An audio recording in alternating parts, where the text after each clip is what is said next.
Good afternoon, everybody. Before we get started, we have a brief message for our Spanish-speaking viewers. Jose? Hola, yo soy José Landaverde del Condado de Sonoma y bienvenido a esta sesión. Esta reunión es una actualización sobre COVID-19 con la doctora Sundari Mase. La presentación será en inglés y cuenta con interpretación en español. Para escuchar en español por Zoom, vaya a la parte de abajo de la pantalla a la derecha, donde verá el signo del globo, identificado como interpretación, y oprime para seleccionar español.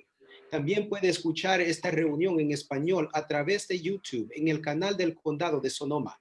El enlace está en la página del Condado de Sonoma en Facebook. Gracias. Paul, back to you. Okay, thank you, Jose. We also want to thank our Spanish interpreter for today, who is David, and our ASL interpreters are Jennifer and Janice. Thank you very much for being here. I'm Paul Gullixson, Communications Manager for Sonoma County, and we want to welcome all of you to this community meeting on COVID-19 for Wednesday, September 16th. This will feature Dr. Sundari Mase, our County Health Director, and who has a special guest with us today, Dr. Steve Harrington, the Superintendent of Schools for Sonoma County. And before we get to their talk today, as part of this community briefing, we want to invite members of the public as well as our friends in the media to submit questions for our panelists. And you can submit questions by emailing them to publicaffairs@sonoma-county.org. That's public affairs, one word, @sonoma-county.org. Or you can leave a question in the comments area of the Facebook feed. So we will get to those questions at the end, but for now we will start with Dr. Mase. Dr. Mase? Great, thank you very much, Paul. Good afternoon, everybody. I'm Dr. Sundari Mase, Sonoma County's health officer, and I have our update on coronavirus as of September 15th. We now have 6,777 confirmed cases in Sonoma County. Those include 1,786 active cases and 4,881 people who have recovered. We also have a total of 110 deaths, which represents no change over the last 24 hours. Now we have completed 155,285 coronavirus tests to date. Sonoma County remains in the purple tier of California's blueprint for a safer economy. This is the most restrictive level, and it's based on two metrics. One is the daily cases per 100,000, new cases, that is, per day per 100,000, and the other is our test positivity rate.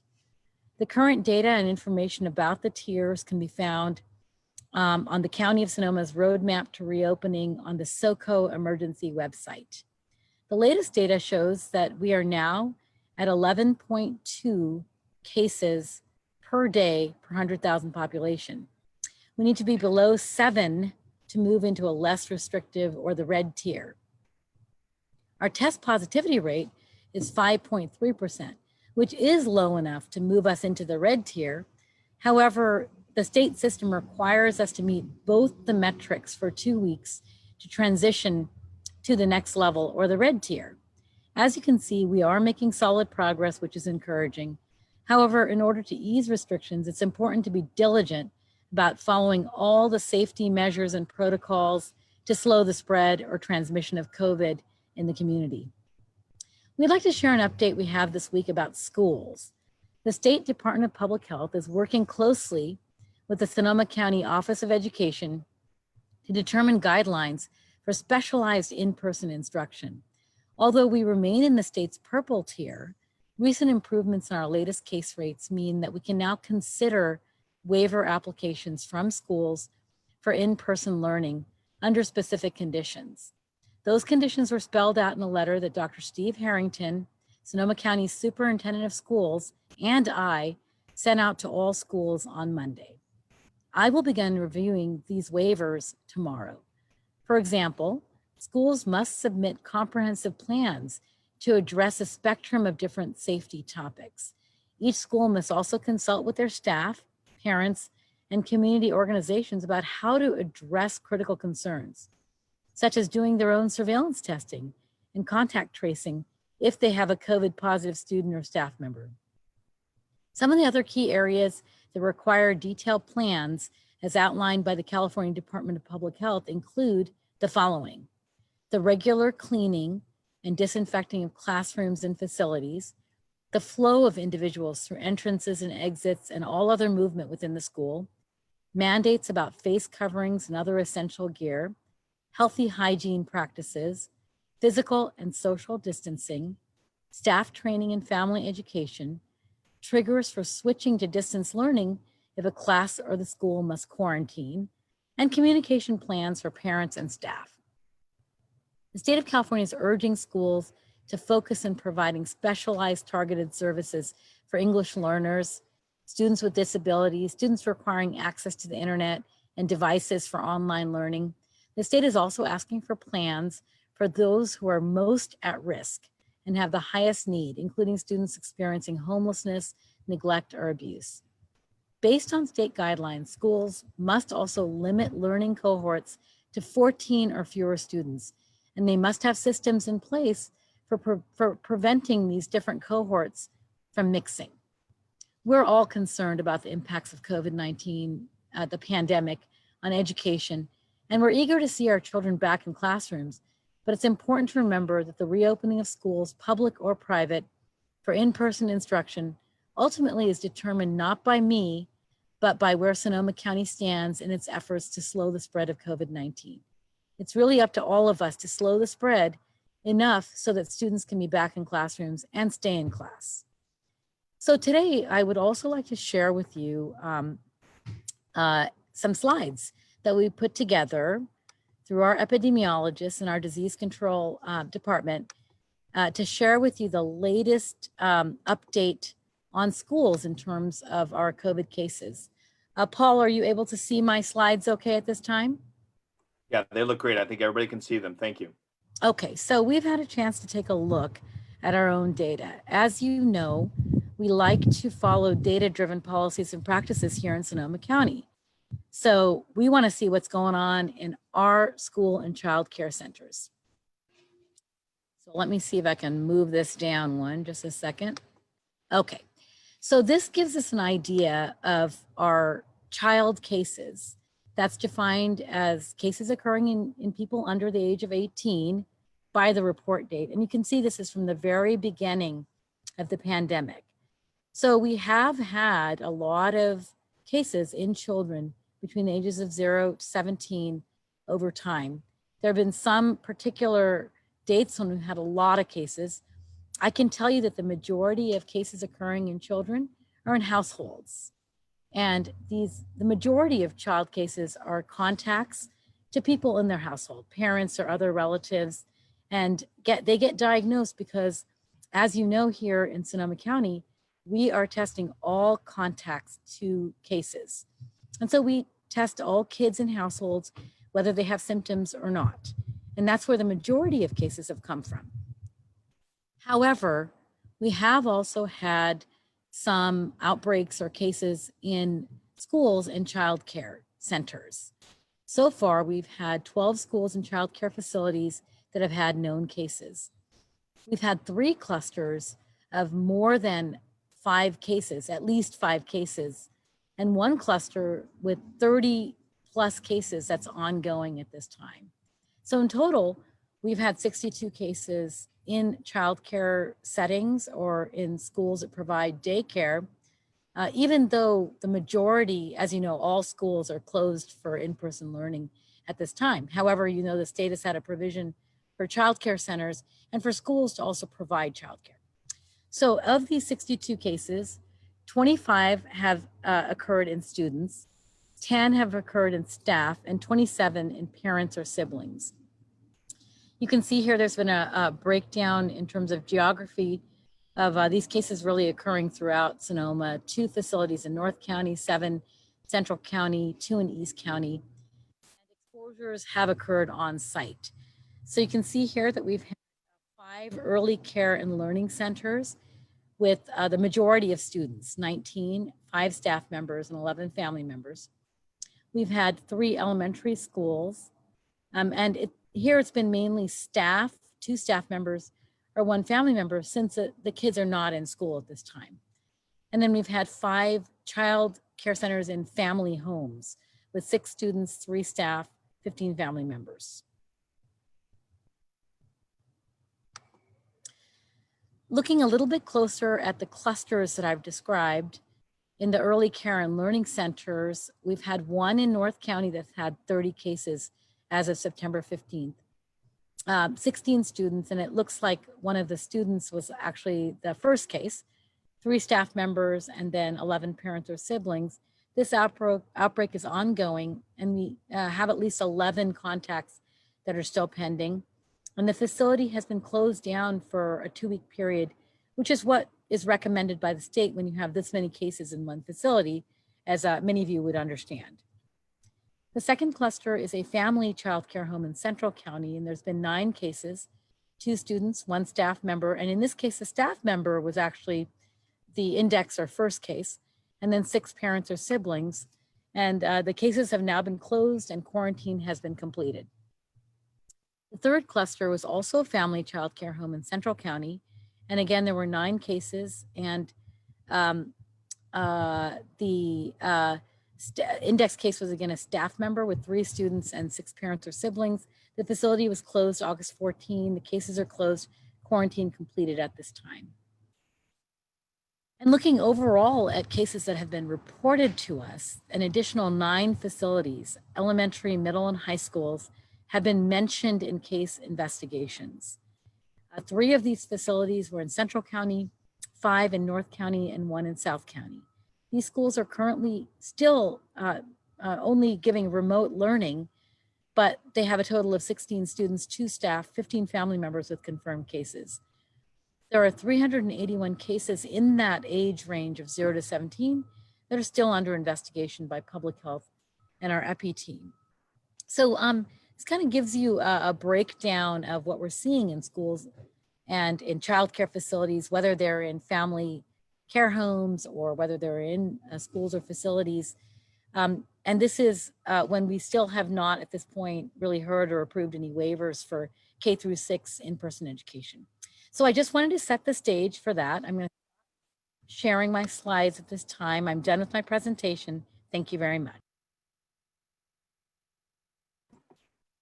Great. Thank you, Dr. Mase. We'd now like to go to Dr. Steve Herrington, our Superintendent of Schools for Sonoma County. Steve, do you have something you'd like to say? Yeah, I would like to share. First of all, thank you, Paul. First of all, Dr. Mase and I have been working and meeting regularly once a week on case reviews as it relates to students, schools, and operations. And that has been a very collegial and cooperative partnership, and I want to acknowledge that. We are both empathetic and supportive of parents and the stress that they're under.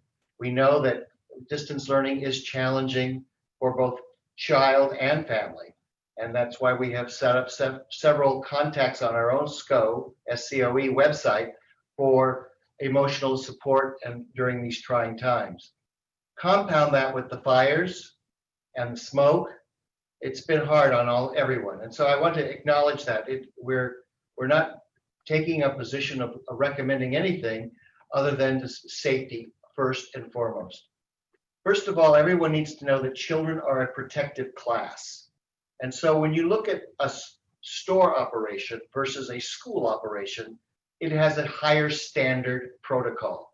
You cannot compare a school to Home Depot or Raley's or Safeway. It's not applicable. Just like schools are built to a higher standard than a regular house or home or facility store, because we have the Field Act. We have to meet a higher standard because of this protected class. Knowing that, the state has set the standard. Neither Dr. Mase nor I have set the standard. The state of California has set the standard. And so what I'd like to share with you in a few minutes is our tiered structure of support for schools. But one of the question you need to realize is that even if a school chooses to reopen, because the state, although it says in their guidance that they would provide support to schools with contact tracing. That's not in place yet. And because the state has promised to make testing available to the staff, that's not necessarily in place. The state has also directed healthcare providers to provide testing to school employees because they are deemed essential workers. That has been difficult to accomplish with some of our contract vendors, such as the medical providers in this county, because they're really saving their testing for exposed cases. But should a school choose to reopen, they have to have teachers or employees tested 25% every week to be in efficient operation.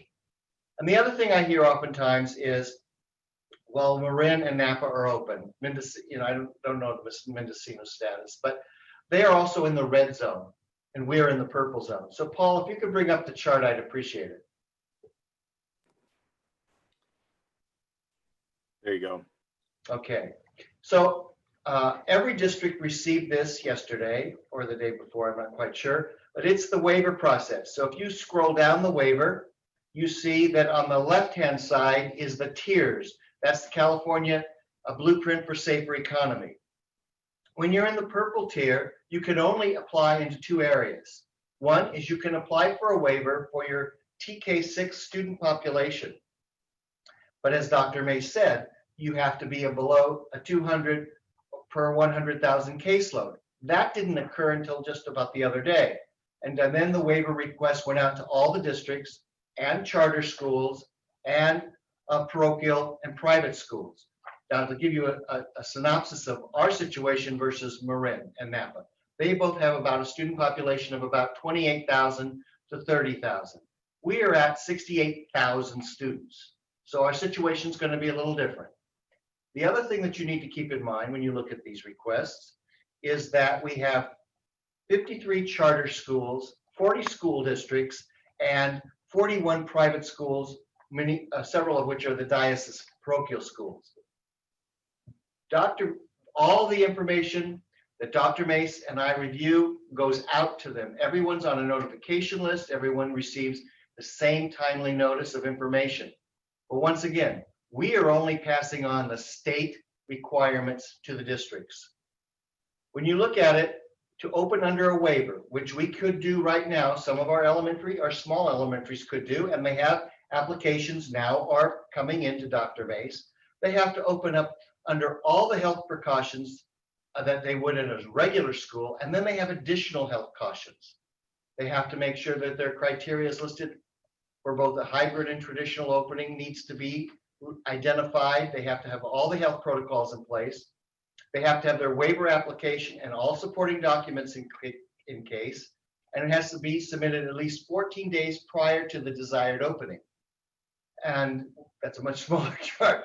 But anyway, as you go down the chart, you see that there's a special needs population. Now, that special needs population tier process is you use a small cohort for identified special needs groups. It is not meant and does not meant to exempt or is not meant to circumvent the process of opening up a regular school. It is for special high needs populations. So a school could operate, but it must have all its protocols in place. So if there is a school out there operating for this population, they need to have everything on file or they're subject to state penalties. So once we get into the red tier, we move it up a little bit, Paul, thank you. Once you get into the red tier, districts have greater flexibility. They could choose to go to a hybrid reopening model. Any model we choose to reopen has to have a circumference circle around each student of 6 feet and the teacher. And therefore that limits the size of the class and the space involved in this situation. So schools could reopen in the red tier for in-person instruction when Sonoma County is in the red tier. That doesn't look likely, and probably till the end of October, maybe the 1st of November, but that's hopefully these trends can continue and we can see that happening. The reality is secondary students and their program doesn't fit this model very well, and that's going to be a challenge. The other thing that I saw in today's paper was the testing and the tracing. The state had the responsibility to do tracing. They're not expected to have their model up for schools till November. So if you open up now, you bear the cost and you bear the training. And should you have to go open up now, you have to go through the 25% testing. But if the state does not have expanded testing facilities within Sonoma County, then that burden is brought to the local insurance provider and or the local district. That's the challenge districts face. That's the challenge private schools face. And they have to meet the same requirements. Once again, the order covers both public, private, and charter schools. It doesn't exempt any school from the health orders. And then let's say we are in a hybrid model and we would like to look at the World Health Organization standard, and Dr. Mase and I, in our roadmap to recovery for schools, identified that we would consider this standard if we had positive health reports and results. Now, if you look at the childcare preschool data, that's not encouraging. You can see the exposure rate of such few cases and how it's permeated the audience. And so these are concerns that every school board must decide. Remember, the decision to reopen is not rest with Dr. Mase. It does not rest with me. All we do is provide the guidance and the review protocols. The actual school board must wrestle with that decision. And one of the things that was brought up recently is liability insurance. Districts are not covered, and private schools are not covered under their insurance carriers for pandemics. So they operate at risk. And that's a dilemma that a policymaker must have to review when they go into this process. If you could go down a little bit further, it's not until you get into the orange tier that you can successfully look at opening up your high schools. And even then you have to look at the number of cohorts, because as Dr. Mase said earlier, you can't cross-contaminate cohorts, and that occurs more at the secondary level when there's a shifting between classes. All of that will be reviewed as we go down the economic indicators. So as we go from purple to red, one of the questions I've been asked is, well, if we open in red and we go back to purple, do we have to close? And the answer is no, you can stay operational. However, you are then subject to the quarantine standard, which is 5% of a classroom, you close the classroom. 5% of a school, you close the school. And if you have 25% of district schools contaminated by COVID, then you close the district. And the other thing that we have to live with is the reality of flu season. Flu season starts October. And the indicators are that this is a high-risk flu season as well as COVID. So all of these things are being played out at the local district, and everyone is trying to address these issues.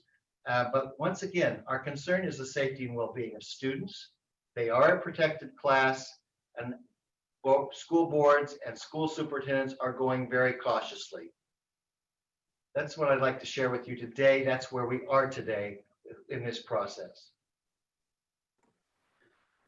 That's terrific. Thank you. Thank you, Dr. Harrington. We appreciate you walking us through all those steps, because a lot of the questions we are getting are related to each of the steps and how they apply to public and private schools, K through 6 versus high schools, those kinds of questions. So we're going to go to questions now, and I'm going to start with one from John, who is a basic question. Please explain why it's okay to have kids in daycare, childcare facilities, but not in school at this point. Dr. Mase, you want to try that one? Sure, thanks. I had to unmute there. Yeah, it's a very good question. I think that the daycare and the childcare facilities are very small cohorts. In fact, there's cohort guidance, as Dr. Harrington already pointed out, from the CDPH, California Department, specifying how large the groups can be, the fact that they all have to be there and not mix with other groups with the same staffing to student ratio. And I think part of it is because as we reopen there and people go back to work, that it's very important that we also provide for childcare. And I think the other big issue is socialization of young children. outside of the household. I don't know if Dr. Harrington wants to add anything to that, but again, keep in mind, this is a state-led guidance, and we are not making the decision, for example, to open daycares, but not at the county level, that is. Great. Thank you very much. Our next question is from Debbie. She asks, the Press Democrat recently reported that the school district, and you touched on this a little bit, recently reported that school districts will be responsible for testing and contact tracing. Will this just be during the waiver period? And once schools are permitted to open with the mitigations, will the county once again be involved with contact tracing? Yeah, well, as you know, we are involved with contact tracing, and you know, we have a lot of work going on in contact tracing in all kinds of different settings, different sectors, that sort of thing. To the extent that we're able to take on the work, we will definitely provide technical assistance for contact tracing, even for schools if they have large situations. So nothing will change from the waiver process to when schools hopefully reopen in person. The school will still be responsible for identifying their case, reporting their case, and beginning the contact tracing. If there is a big situation, it's our absolute responsibility to step in and help. Well, on that, we have another question about that, and maybe Dr. Harrington can address this. I am concerned that the obligation for contact tracing might be a burden on schools because it requires staffing, skill set, and the budget to do that. Is there going to be any help and support for schools to help in that area? Dealing with the contact tracing, there's an online training component that Dr. Mase has made available to schools and school districts that's available to them. But the question is very valid. It is an increased operating cost to a district. It takes time, it takes energy, it takes staff commitment off of other responsibilities. So that is in place. But remember, and I would like to let the public know, schools are only getting funded at 67% of their regular funding because the state is deferring its payments to schools. So about April, most schools will be running tight on money. And so then we have to step in and make a loan situation available to districts to complete their year. There is no additional support.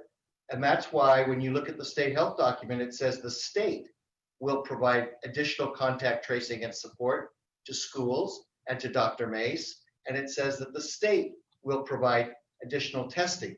But that's not in place yet. And I don't know whether Dr. Mase has any idea when that might be in place. But if you choose to operate earlier than the state availability, districts are having to bear that cost.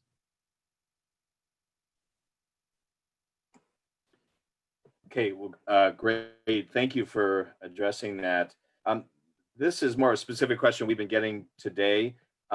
Is tomorrow the hard deadline for schools to submit a waiver? And is that just for private and public schools? And also is that just for K through 6 schools? That's my impression.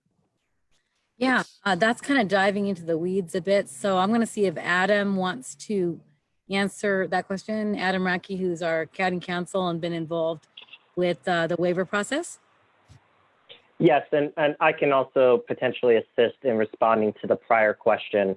Starting with the prior question about contact tracing and testing, it's the position of the state that schools, in particular elementary schools, are not safe to reopen while the county is in the purple tier. The exception is that schools may apply for a waiver, but they must demonstrate a number of factors that can show that they can identify and control potential outbreaks that could occur in the school. And one of the requirements they must demonstrate in their own application per the state is the ability to test and do their own contact tracing. So that hopefully could clarify the last question and why that statement was included in the joint statement issued by Health. The other statement, if I recall correctly, is about. Oh, sorry. Can you repeat the question? It had to do with the waiver, whether tomorrow was the hard cap for submitting waivers by schools, and whether that is for public and private, and is it primarily for K through 6 schools? The waiver process is only available for K through 6, although if the school has grades that go above 6, they can apply for K through 6, but they, for example, can't apply for 7th or 8th. The starting date tomorrow is just when the health officer will start reviewing it. I think she would encourage districts to take their time in drafting their application and making sure that that everything that they need to put in their waiver that's required by the state is done. They cross their T's, they dot their I's. But it's not a hard date to submit it by Thursday. In fact, I think she would encourage them to take their time. And lastly, it is actually for both public and private. Great. Thank you for clarifying. We're now going to go to one of our media partners, Martin Espinoza of the Press Democrat. Martin, you have a question? Thank you. Thank you for some of this data on the school outbreaks. One of the charts, I think it's chart 3, says has a total of 13 facilities in the chart, but it says 12 schools. Is there a difference between that 12 and 13? Good question, Martin. I'm going to get back to you on that. Let me circle around with the epidemiologists and clarify that for you. So my general question is a little bit of context here. Are we talking about all schools, public, private, child care centers, as well as preschools for this number, this dozen facilities? Yeah, that would include all of the different facilities that have been reported to us or are associated with cases. So in the last slide, you can see we had an additional bunch of outbreaks, but they're associated and have been reported as part of other outbreaks. So it's a little confusing, and we can break that down for you if you like. Wondering if you could give a little context. Is it surprising? Is it alarming? Or is this what we would expect? This number? Well, we have COVID-19 cases in every sector. So, you can see we have over 6,000 cases. So they are occurring, in agricultural, in businesses, that's retail, wineries, really every kind of business. So it's not at all surprising that we'd also have cases in these daycare centers and early learning centers. I don't think COVID is selective that way. I really think that obviously it's just going to be transmitted from person to person. I don't think it's surprising, but I do think it's something that gives us a little pause when we think about going back to reopening schools, which is why I think the state has this tiered system. It may be harder to implement mitigation measures such as facial coverings and social or physical distancing, especially among younger kids in these settings. So I think that's where it gives us a little bit of pause, I think. I don't know if Dr. Harrington would like to add anything to that. We're working very closely in this whole process. I would add, Martin, in fact, that you increase the population base to this exposure rate, you're going to see that profile, that those tier systems, you're going to see us move back rather than forward. So the idea is to keep your exposure rate small so that economic rate factors can move forward. So it's a very tight balancing act. And that's why Dr. Mase and I have both sent out a cautionary letter to go slow. Don't speed up the process. Make sure you have all your preventatives in place. But we're both recommending or asking districts to, we're advising districts to go slow, to look at the reality. You're going to add another compounding factor. You're going to add flu into this. That pretty much starts in October. So now you've got two variables of exposure besides reopening schools. Our only concern for both of us is the health and well-being of our children. And so that's where we're coming from. Thank you. Okay, before we take another question, I'd like to go to Jose, who's going to give another reminder for our Spanish-speaking viewers. Jose? Sí, queremos decirle que si quiere ver esta presentación en español, para escucharla por Zoom, vaya abajo de la parte de la pantalla a la derecha, donde verá el signo del globo identificado como interpretación y oprime para seleccionar español.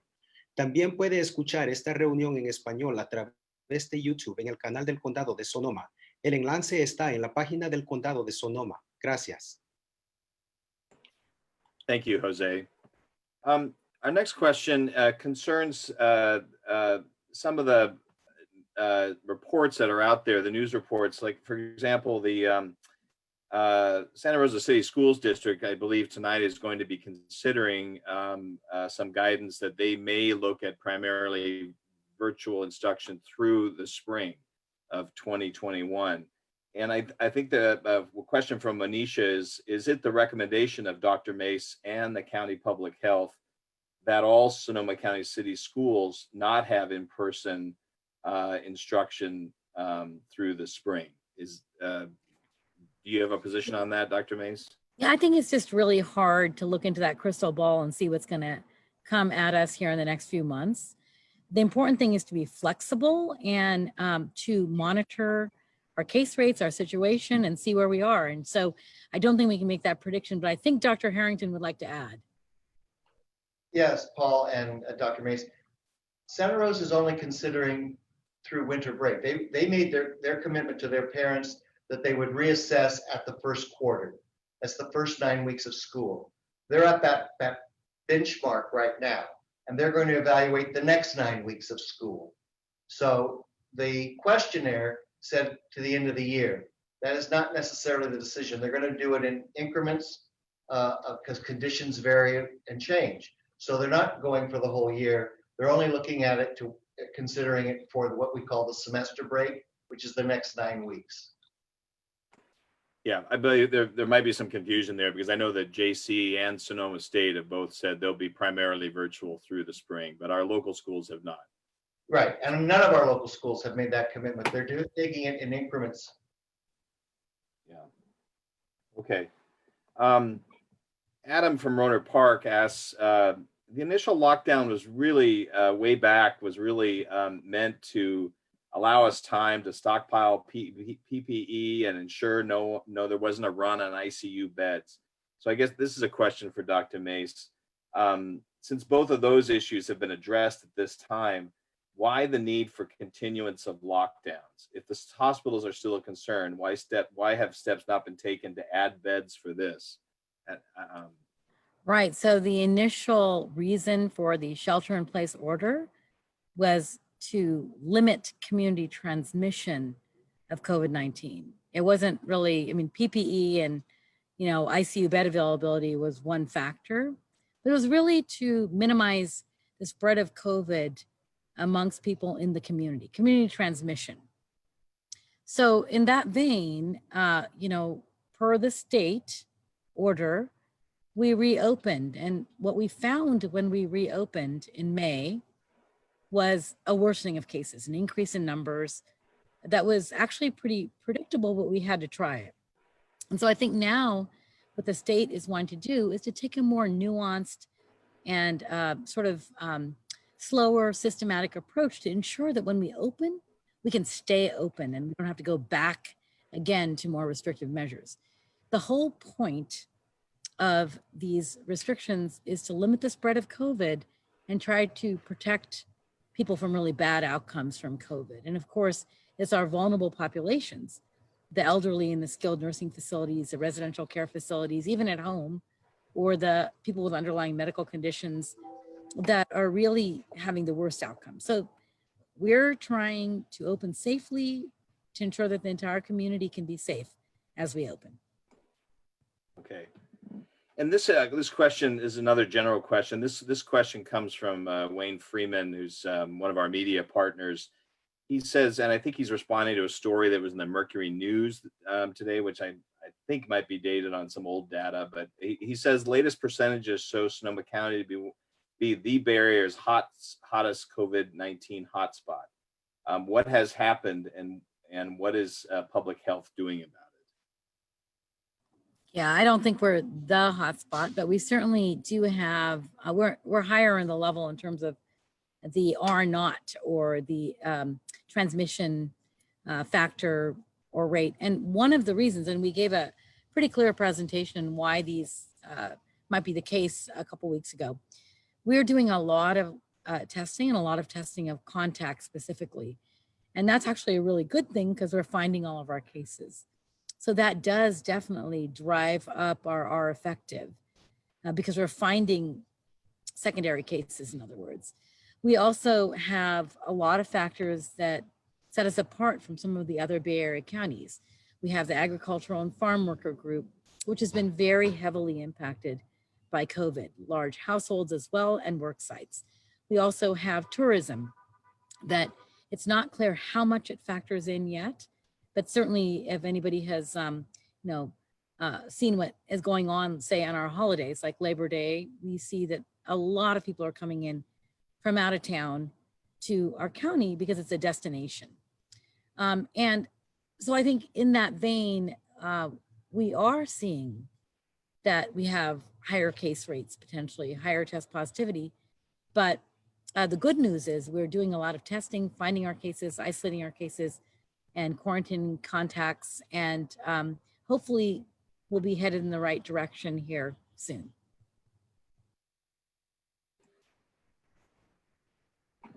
Okay. We have some questions also just about the politicization of this issue and how the whole issue of wearing masks has been a subject of discussion, particularly among our national leaders. Do you have a general statement about the importance of wearing masks that you'd like to offer? And yeah, just that, it makes sense. When you have a respiratory illness that's transferred from person to person through coughing, singing, talking, through droplet nuclei, as well as in more direct airborne transmission, wearing a facial covering makes total sense to try to protect other people in the community and try to ensure the decreased spread of COVID. So I really highly recommend that everybody take that into account and do your part for the community and for yourself to limit the transmission and spread of COVID. Okay, we'll just take a couple more questions and then we'll wrap this up. This is from a doctor in West County, Andrea, who she said she'd like to suggest a countywide plan for use of paper tests for contagiousness in addition to the current plan for diagnosis. She said it would allow us to open more businesses if people could be tested either that morning or at home or before entry into the business. She talks about the low cost of that. It would really be helpful for first responders and healthcare providers to be tested daily as well. Rapid tests is a great way to advocate for this at the federal level. Do you have a thought about that? Yeah, rapid tests, some of them are really good and some are not as good, depending on the kind of test.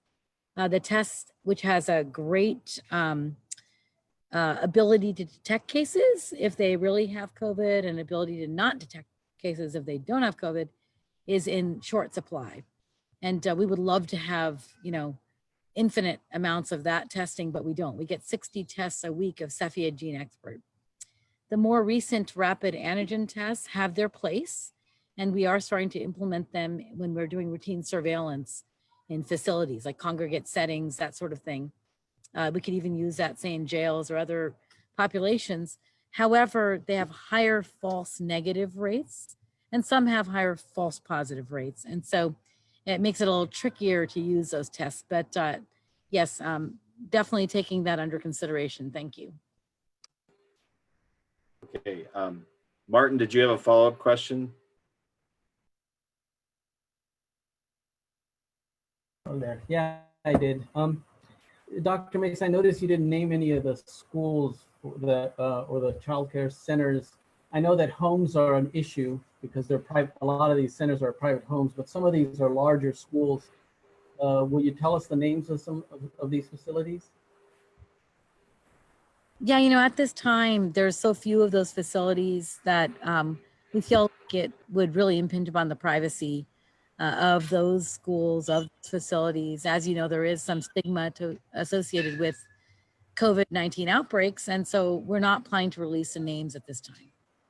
And my other question is, and this is regarding our cases, we have continually seen the last few days very low numbers of new cases. And then I think when you start doing the or the sort of cleaning up of the numbers for onset, the date of onset, the numbers might even go a little lower. Is it possible that next week we could see ourselves meeting we already meet the positivity rate for the next year, but actually next week, do you think it's possible we might even meet the case rate? Certainly it's possible. In fact, in the Bay Area itself, we've seen a decrease in case numbers over the past several weeks. I'm hoping that trend will continue and looking forward to seeing what happens over the next week. Thank you. Okay, I'm sorry that we're not going to get to everybody's questions. We appreciate all the questions that have been submitted and your involvement. We do invite everyone to join us again next week when we will be having these community briefings with Dr. Mase. One last question comes from Taylor. My question is whether gyms in Sonoma County will be able to reopen anytime soon. Dr. Mase?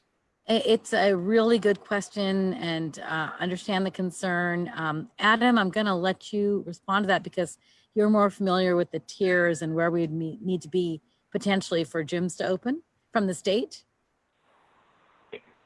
Yes, gyms are allowed to operate outdoors, but if he is asking about allowing some indoor reopening, there is the state does allow a limited number of individuals to exercise indoors in a gym once the county is in the red tier, and it's that capacity increases as the county goes into less restricted tiers. Great. Well, what shouldn't be lost in this conversation is that the fact that waivers are now being considered is a positive sign. It means we are down to a number of cases where those can be considered. So overall, I don't think it's overstating it to say we're moving in a better direction, and it's a hopeful sign. So I thank you all for being here. Thank you, Dr. Harrington. Thank you, Dr. Mase, and everyone. And we will see you again next week. Thank you. Thank you.